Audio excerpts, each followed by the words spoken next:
I'm Marisa Thalberg, Vice President of Global Digital Marketing for the Estée Lauder companies, and I was on the panel called called Get Growing, Opportunities for Your Brand Through an Understanding of the Future of Luxury. Great, okay, and now obviously Estée Lauder has several brands, so can you talk a little bit about how you are developing a strategy to go across the brands and develop in the way that you spoke today on the panel?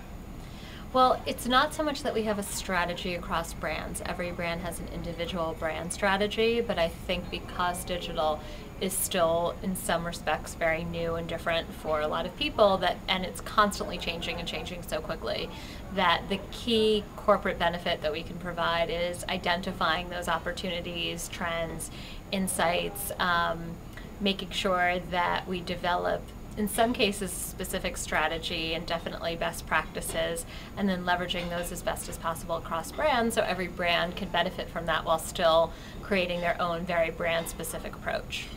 Great, and now the panel also spoke about the future of luxury, and as that relates to technology and all of the mobile devices and all of these different things we're talking about here at the conference, how would you define the future of luxury brands in the mobile e-commerce world?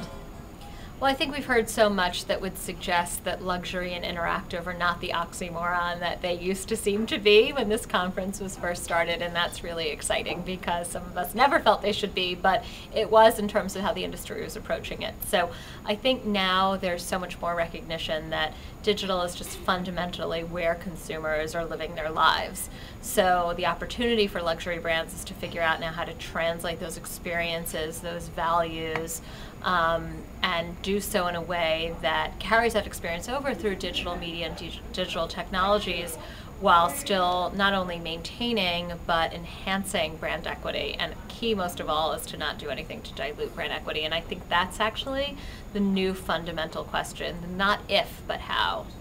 Right, which that brings me actually to another question about challenges. What challenges do you think that luxury brands face in this mobile e-commerce community that we're looking towards?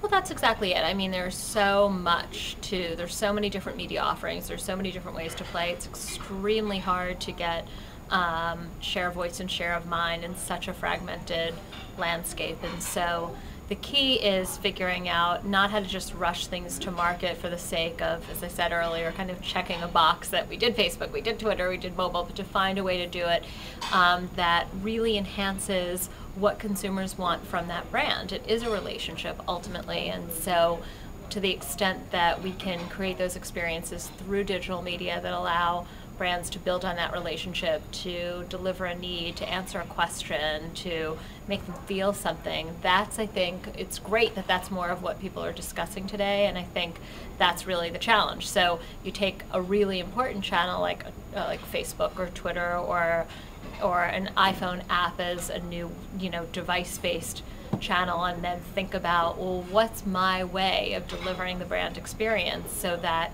it's both on brand and appropriate for those media.